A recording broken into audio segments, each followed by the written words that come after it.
Hey there folks, welcome to another match from GDI. Today I'm bringing you one in my T26 Pershing tank, or M26 Pershing tank, which is the American Tier 8 medium tank. It comes right before the patent, and to be honest it plays a lot like the patent. Not as maneuverable, I don't think it's as good tier for tier because of that. The gun doesn't have great penetration and has a lower alpha, but most tier 8, I don't think it's a tier 8 medium. So it's gonna have half the alpha that the tier 9 mediums do. Same thing with the E50 to the E50 or to the Panther 2. Pershing to the patent does the same thing. I do run 105 octane on this. I don't, as I said, it's not as good tier for tier as the patent is. I think the patent's a great flanker. But so this tank doesn't flank as well. It's not maneuverable enough. It doesn't have the turret reverse that it needs. So I run 105 octane to give it that little boost to make it a good flanker. So at this point I turned around. I didn't want to do that because I didn't want to thin out the side of the map too much. But you look what's over here. They got 3 tier 7s. And then another tier 7, just I don't know what he's doing in H4. And then the M103, which was idle. And I was thinking at the time, even if he comes back and he starts playing, he's a very, very, very bad player. So I didn't want to be over there on that side because I'd have to carry it. And it's really hard to do that in a medium tank, especially the Pershing. It's a good tank, but it's not a carry tank, not by any stretch of the imagination. But even at this point, the M103 comes to, and now he's following me over to this side anyway. So I decided I wanted to come over here and help my platoon mate, which is Crazy Train 52. The ELC train going down the middle, suicided. Oh my god, I'm so surprised that did not work. What universe would that ever work? Please, if you have an ELC and you were with other ELCs, don't do what they just did. That is never gonna work. A tank is too valuable. I mean, in a tier 8 tank even, it's pretty good. Use some common sense, man. So, the Pershing does have a 400 meter view range, 10 meters less than the patent, so it's still pretty good. So now I want to come up here and I want to try to put that to use. I want to get behind this bush that's to the left of this rock. And I'm slowing down a little bit. I want to try and ease into it because I want my camo rating to come back from moving. And I'm hanging out a little bit because I know I was just full speed a couple seconds ago. So I'm moving forward, trying to spot, and I'm not getting anything. And at this point my platoon mate's in front of me, so I'm pretty sure he would spot too. KB-13 needs track seed it, and I see the AT-8, but I'm thinking I want to get one more shot. So now I'm thinking I want to make that AT-8 move up a little bit further. I know if I come down right now, he's going to pull back down the hill, and then I'm going to get shot at. But if I can wait just a little bit longer, he's going to be screwed, and I'll have to stay there. Well, have to, because I'm going to make him. So now I'm telling my platoon mate that I'm going to go take care of your AT-8 problem. Try to put one in his tracks, but I am moving at full speed, so it goes wide. Enemy armor is damaged. So now I want to get behind him. I don't want this guy escaping. Platoon mate takes the kill. So now it's time to close the gap on this SU-152. I'm trying to be mindful of what's to my left. I'm looking over there. Nothing there. I looked over there intentionally because even if you can't see anything, it's always good to point your turret at where you think the enemy fire is going to come from, because then they hit your gun mantlet, which has a higher chance to bounce than, say, the back of your turret. So here I'm moving down. I want to try to put my view range to use. I do have full health, and I'm probably the most maneuverable and the fastest out of anybody on this flank. So it's time to put my full health to use and my view range. I know before I started coming down here, my platoon mate took a hit. So at this point I'm thinking, like, where the hell is everybody? And now I'm all the way up here. I don't see anybody. And this explains it. T-54E1, and he was reloading. It's almost trying to put one into his flywheel. I want to track this guy. I want him stuck in the open. He needs to go. He's the strongest threat on this side. I take one in the ass from the Comet, but at this point I'm not worried about him. I am way more worried about the T-54E1. He needs to get taken out. Enemy armor is hit.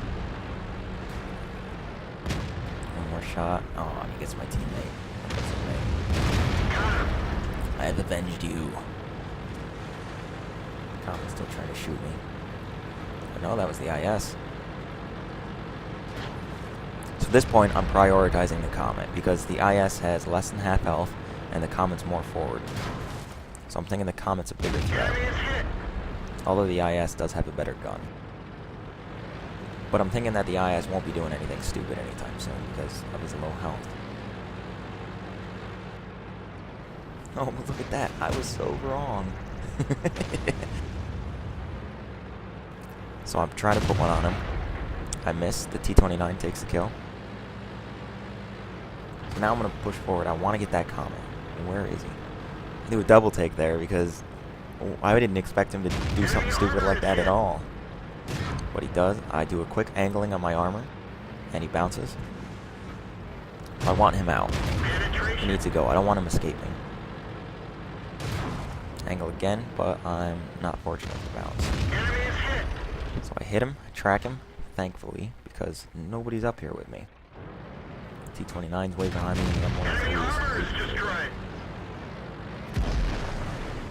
So this is the point I'm looking at the map, thinking, where the fuck is he going? What are you doing? We got 3 minutes and 30 seconds left, and you're retreating while we're starting to win? No, what? Oh my god. And I can see what he's trying to do. As I said, this guy's a very bad player. He's trying to go back to help Artie, not realizing that he's not fast enough to do it, for one. By the time he gets there, Artie's going to be dead, which he is now. For two, we're on assault, and we have now 3 minutes left.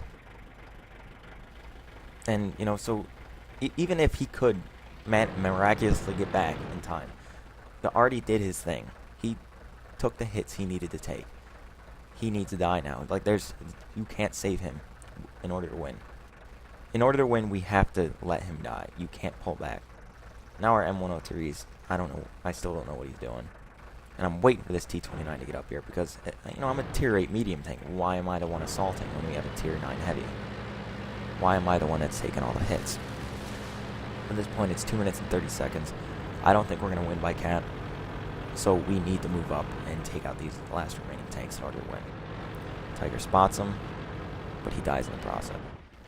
Oh, there's the Artie. I see he's looking at me, so I want him to go. He needs to get taken out. Thank God. Enemy vehicle destroyed. So now I see the T-34 is idle, so I'm not prioritizing him. Although they do have me spotted because of the T-34. Oh. And I back up because I see the 4502s looking at me and I hit their rock. And at this point, I think I'm about to die, and in a panic, because I just took 2 huge hits. I think the T-34 spotted me. But if you look at the map, they're close enough that even if the T-34 wasn't there, they would have spotted me anyway. At this point, I'm just so frustrated. Why am I taking all these huge hits for these 2 heavy tanks? T-29 does have a very weak hull, but he can get hulled down and flank some shots. So I still really haven't pieced it together yet. I'm still recovering from those 2 hits, so I took another shot on the T-34. So now I'm back to it, and I'm thinking about it again. Now I want that 4502. And I'm so... I can't believe that M103 destroyed the T-34. He didn't need to do that. He could have saved that shot for the 4502, and I wish he would have.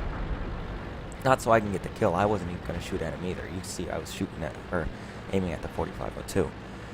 The point is that if he's idle, he's going to remain idle. He's not going to shoot at you. But the other tanks on the other end, they are shooting at you. Let's get them out of the game first, and then come back around and get the idle tanks later.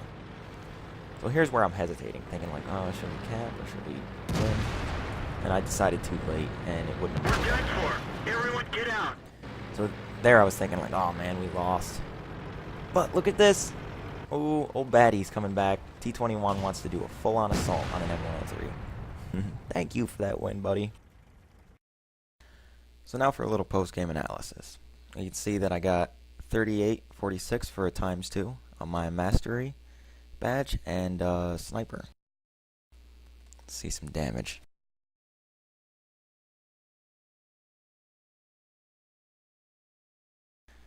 Not surprisingly, I did the most damage, which is just, I mean, I do half, well, a little over half the alpha that the M103 does. So it's just astonishing that that's all I'll say about the M103. You guys saw what you saw. You guys didn't see the stats that I saw, but I mean, you can kind of guess what his stats were. Their T-28 prototype did a decent amount. I mean, he didn't really have much to shoot at on his side, or much of a threat, rather. He had a Panther, a 3002D, a Tiger, and a T-20. So he didn't really have too much against him. So the fact that he did that, not surprising.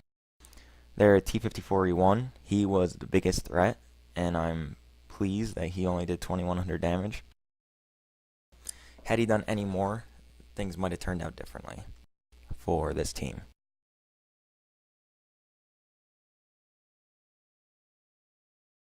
So we can see I did 22 shots fired, 19 hits, 18 penetrations. A couple of tracks, ate some of my shots. You know, so that's alright. I still did 3,500 damage, which, you know, this tank does, it does the same alpha as the Super Pershing, and it has 10 millimeters more penetration, pretty much across the board, APCR, AP. You know, so it is, my opinion, this tank is just miles better than the Super Pershing.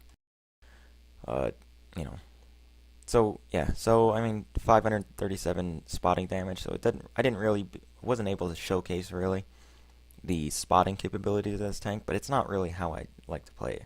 Patton, on the other hand, all the time I like to sit in bushes and try to spot people. Pershing, I don't really play it that way. So we can see it was a 1923 for a ×1 though, and I got 32,343 credits for the victory. So all in all, not bad. So what do I think about this tank? As I said, it's very good. It's not a carry tank. My Patton tank, I routinely call it a carry tank. This tank, I wouldn't call it that at all. If you don't have a team, this is a support tank, really. It's a support flanker. If you don't have a team that wants to, you know, play the game the way it should, it's not very often that you're going to be able to do anything that you need to be able to do. Because, I mean, as we saw in this match, I was the one that was pushing the side of the map when there were so many, you know, if the T-29 was where I was when I was shooting at the T-34, the RD, the T-28 prototype, and the 4502, if he was up there, he could hold down and bounced a couple of shots that I wouldn't have been able to bounce. He has a very good turret, and if he can get that hole covered up, but instead, I was the one that was up there, and I was the one taking fire. And that's the way it is. If you don't have a team that knows how to support you properly, or, well, that knows how to play so you can support them properly, you're going to be the one taking hits, routinely. And we saw a lot of that match, I was the forward-most tank.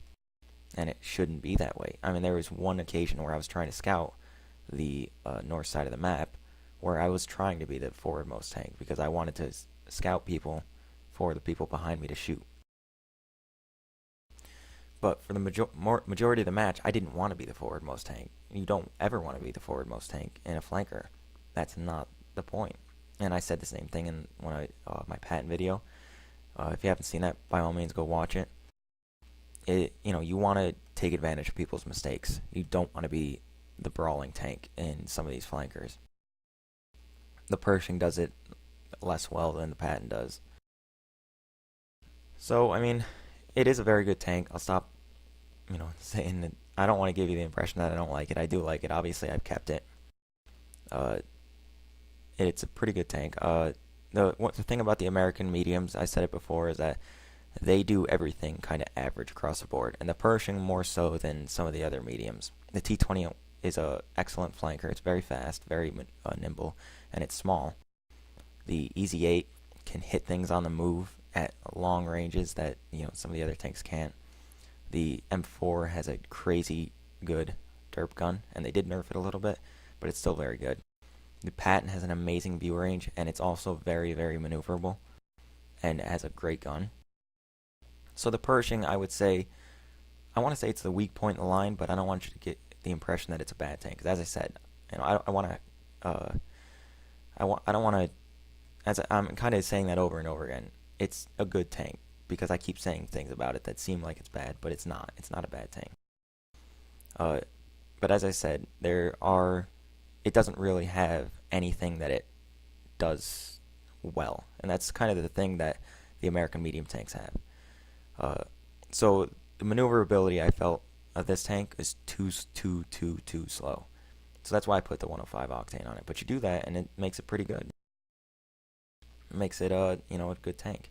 It brings it up from average to good, in my opinion. So anyway, I feel like I've said everything I need to say. That's it for today. If you like what you saw, please give it a thumbs up. If you haven't subscribed yet, by all means, think about it. Think about subscribing. Write me a comment below. Tell me what you like about the Pershing or what you don't like. And until next time, you guys take it easy.